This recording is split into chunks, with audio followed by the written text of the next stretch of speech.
کیونکہ صبح کے وقت قرآن کا پڑھنا فرشتوں کی حاضری کا موقع ہوتا ہے، اور بعض حصہ شب میں بیدار ہوا کرو اور تہجد کی نماز پڑھا کرو، یہ شب خیزی تمہارے لیے ایک اضافی عمل ہے۔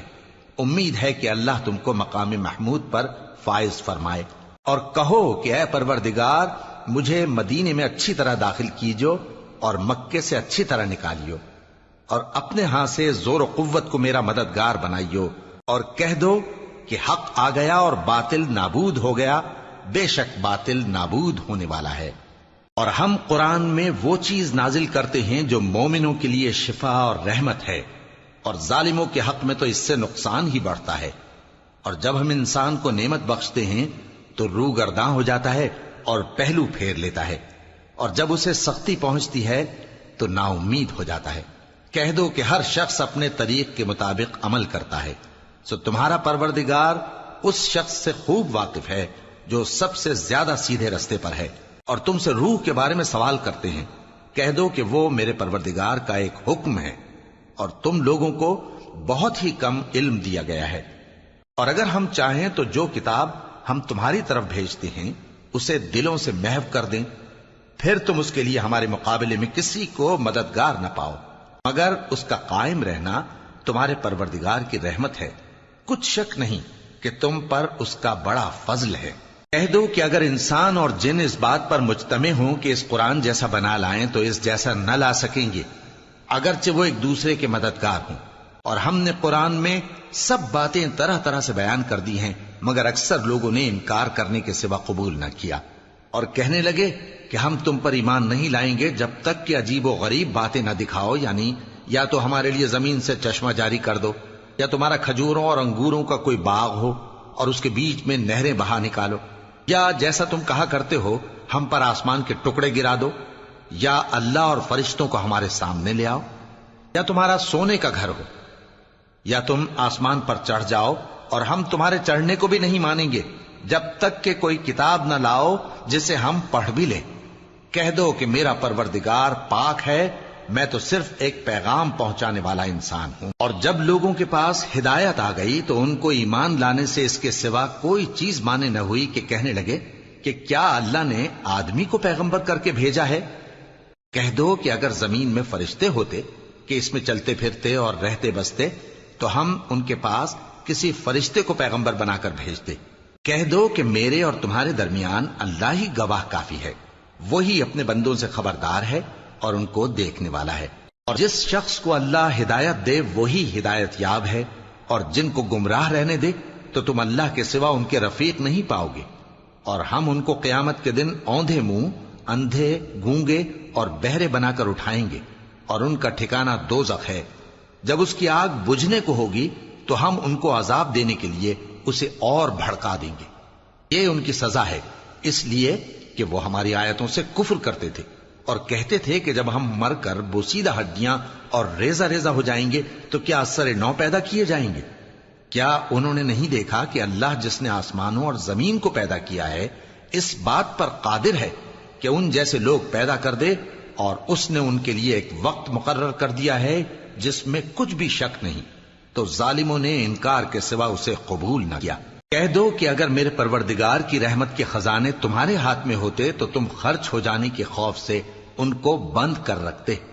اور انسان دل کا بہت تنگ ہے۔ اور ہم نے موسیٰ کو 9 کھلی نشانیاں دیں تو بنی اسرائیل سے دریافت کر لو کہ جب وہ ان کے پاس آئے تو فرعون نے ان سے کہا کہ موسیٰ، میں خیال کرتا ہوں کہ تم پر جادو کیا گیا ہے۔ انہوں نے کہا کہ تم یہ جانتے ہو کہ آسمانوں اور زمین کے پروردگار کے سوا اس کو کسی نے نازل نہیں کیا، اور وہ بھی تم لوگوں کے سمجھانے کو۔ اور اے فرعون، میں خیال کرتا ہوں کہ تم ہلاک ہو جاؤ گے۔ تو اس نے چاہا کہ ان کو سرزمین مصر سے نکال دے، تو ہم نے اس کو اور جو اس کے ساتھ تھے سب کو ڈبو دیا، اور اس کے بعد بنی اسرائیل سے کہا کہ تم اس ملک میں رہو سہو، پھر جب آخرت کا وعدہ آ جائے گا تو ہم تم سب کو جمع کر کے لے آئیں گے۔ اور ہم نے اس قرآن کو سچائی کے ساتھ نازل کیا ہے، اور وہ سچائی کے ساتھ نازل ہوا۔ اور اے محمد صلی اللہ علیہ وآلہ وسلم، ہم نے تم کو صرف خوشخبری دینے والا اور ڈر سنانے والا بنا کر بھیجا ہے، اور ہم نے قرآن کو تھوڑا تھوڑا کر کے نازل کیا ہے تاکہ تم لوگوں کو ٹھہر ٹھہر کر پڑھ کر سناؤ، اور ہم نے اس کو آہستہ آہستہ اتارا ہے۔ کہہ دو کہ تم اس پر ایمان لاؤ یا نہ لاؤ، یہ فی نفس ہی حق ہے۔ جن لوگوں کو اس سے پہلے علم کتاب دیا گیا ہے، جب وہ ان کو پڑھ کر سنایا جاتا ہے تو وہ ٹھوڑیوں کے بل سجدے میں گر پڑتے ہیں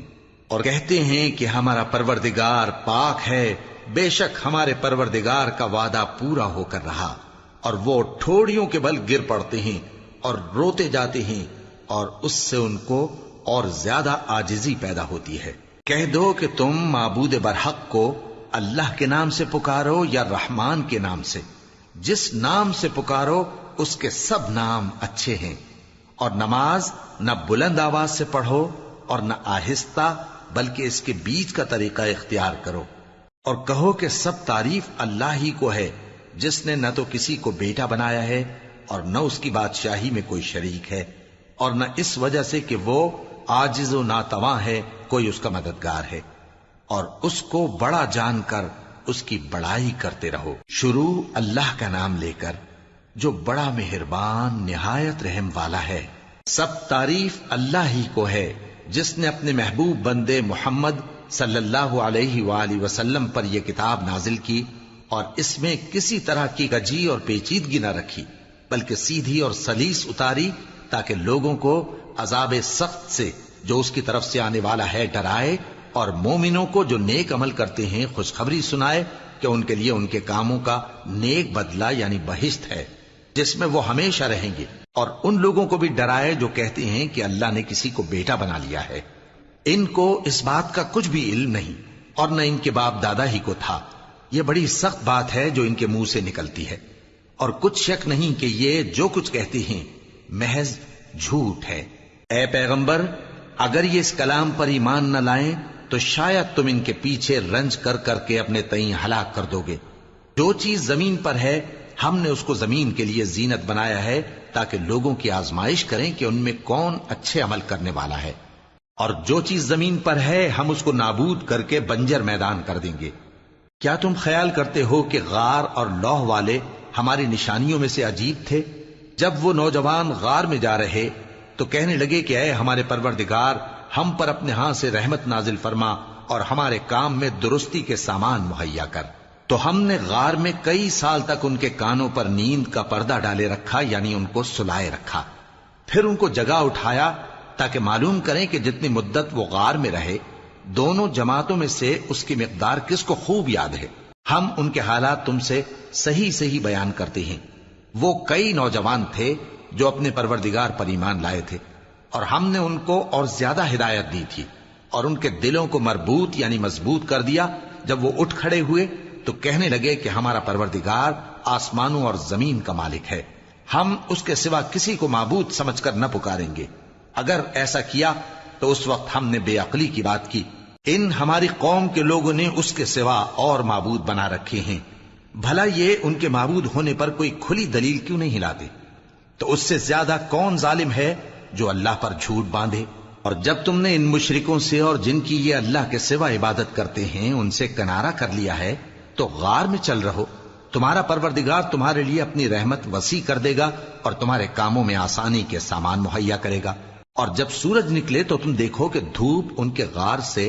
داہنی طرف سمٹ جائے، اور جب غروب ہو تو ان سے بائیں طرف کترا جائے، اور وہ اس غار کے کشادہ حصے میں تھے۔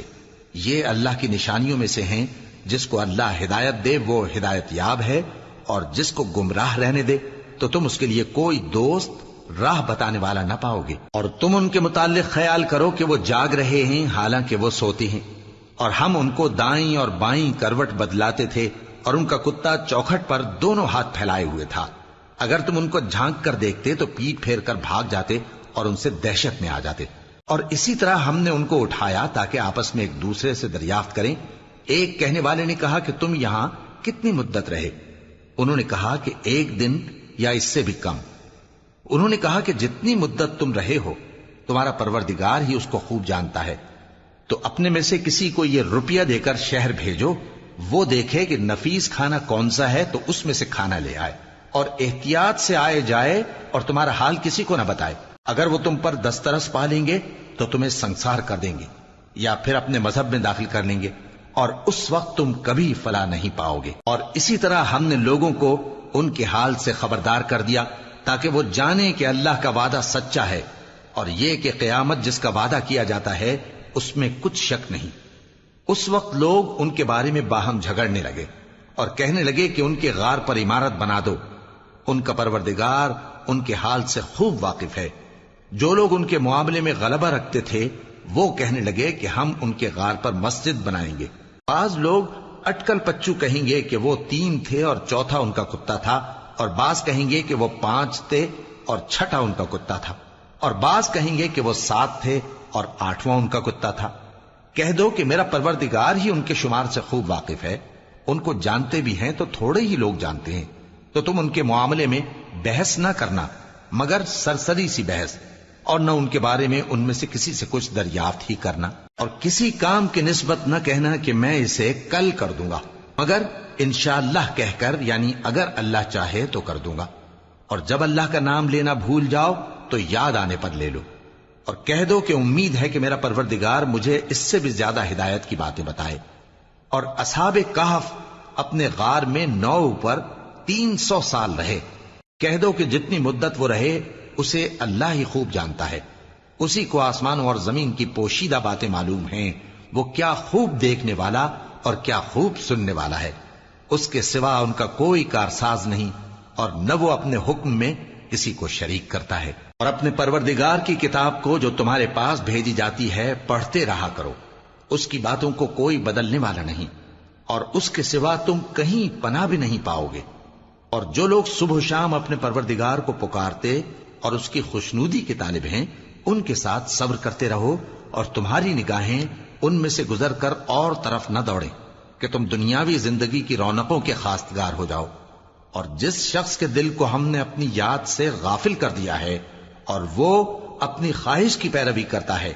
اور اس کا کام حد سے بڑھ گیا ہے، اس کا کہا نہ ماننا۔ اور کہہ دو کہ لوگوں یہ قرآن تمہارے پروردگار کی طرف سے برحق ہے، تو جو چاہے ایمان لائے اور جو چاہے کافر رہے۔ ہم نے ظالموں کے لیے دوزخ کی آگ تیار کر رکھی ہے جس کی قناتیں ان کو گھیر رہی ہوں گی، اور اگر فریاد کریں گے تو ایسے کھولتے ہوئے پانی سے ان کی داد رسی کی جائے گی جو پگھلے ہوئے تانبے کی طرح گرم ہوگا، اور جو ان کے چہروں کو بھون ڈالے گا۔ ان کے پینے کا پانی بھی برا اور آرام گاہ بھی بری۔ اور جو ایمان لائے اور کام بھی نیک کرتے رہے تو ہم نیک کام کرنے والوں کا اجر ضائع نہیں کرتے۔ ایسے لوگوں کے لیے ہمیشہ رہنے کے باغ ہیں جن میں ان کے محلوں کے نیچے نہریں بہ رہی ہیں، ان کو وہاں سونے کے کنگن پہنائے جائیں گے، اور وہ باریک دیبا اور اطلس کے سبز کپڑے پہنا کریں گے، اور تختوں پر تکیے لگا کر بیٹھا کریں گے۔ کیا خوب بدلہ اور کیا خوب آرام گاہ ہے۔ اور ان سے 2 شخصوں کا حال بیان کرو جن میں سے ایک کو ہم نے انگور کے 2 باغ عنایت کیے تھے اور ان کے گردا گرد کھجوروں کے درخت لگا دیے تھے، اور ان کے درمیان کھیتی پیدا کر دی تھی۔ دونوں باغ کثرت سے پھل لاتے اور اس کی پیداوار میں کسی طرح کی کمی نہ ہوتی، اور دونوں میں ہم نے ایک نہر بھی جاری کر رکھی تھی، اور اس طرح اس شخص کو ان کی پیداوار ملتی رہتی تھی۔ تو ایک دن جبکہ وہ اپنے دوست سے باتیں کر رہا تھا، کہنے لگا کہ میں تم سے مال و دولت میں بھی زیادہ ہوں اور جتھے اور جماعت کے لحاظ سے بھی زیادہ عزت والا ہوں، اور ایسی شیخیوں سے اپنے حق میں ظلم کرتا ہوا اپنے باغ میں داخل ہوا۔ کہنے لگا کہ میں نہیں خیال کرتا کہ یہ باغ کبھی تباہ ہو، اور نہ خیال کرتا ہوں کہ قیامت برپا ہو، اور اگر میں اپنے پروردگار کی طرف لوٹایا بھی جاؤں تو وہاں ضرور اس سے اچھی جگہ پاؤں گا۔ تو اس کا دوست جو اس سے گفتگو کر رہا تھا کہنے لگا کہ کیا تم اس ذات سے کفر کرتے ہو جس نے تم کو مٹی سے پیدا کیا، پھر نطفے سے، پھر تمہیں پورا آدمی بنایا؟ مگر میں تو یہ کہتا ہوں کہ اللہ ہی میرا پروردگار ہے، اور میں اپنے پروردگار کے ساتھ کسی کو شریک نہیں کرتا۔ اور جب تم اپنے باغ میں داخل ہوئے تو تم نے ما شاء اللہ لا قوت الا باللہ کیوں نہ کہا؟ اگر تم مجھے مال و اولاد میں اپنے سے کمتر دیکھتے ہو تو عجب نہیں کہ میرا پروردگار مجھے تمہارے باغ سے بہتر عطا فرمائے، اور تمہارے اس باغ پر آسمان سے آفت بھیج دے تو وہ صاف میدان ہو جائے، یا اس باغ کی نہر کا پانی گہرائی میں اتر جائے تو پھر تم اسے تلاش نہ کر سکو، اور اس کے میووں کو عذاب نے آ گھیرا اور وہ اپنی چھتریوں پر گر کر رہ گیا، تو جو مال اس نے اس پر خرچ کیا تھا اس پر حسرت سے ہاتھ ملنے لگا اور کہنے لگا کہ کاش میں اپنے پروردگار کے ساتھ کسی کو شریک نہ بناتا۔ اس وقت اللہ کے سوا کوئی جماعت اس کی مددگار نہ ہوئی اور نہ وہ بدلہ لے سکا۔ یہاں سے ثابت ہوا کہ حکومت سب اللہ کی ہے۔ جو معبود برحق ہے وہی بہترین ثواب عطا کرنے والا اور بہترین انجام لانے والا ہے۔ اور ان سے دنیا کی زندگی کی مثال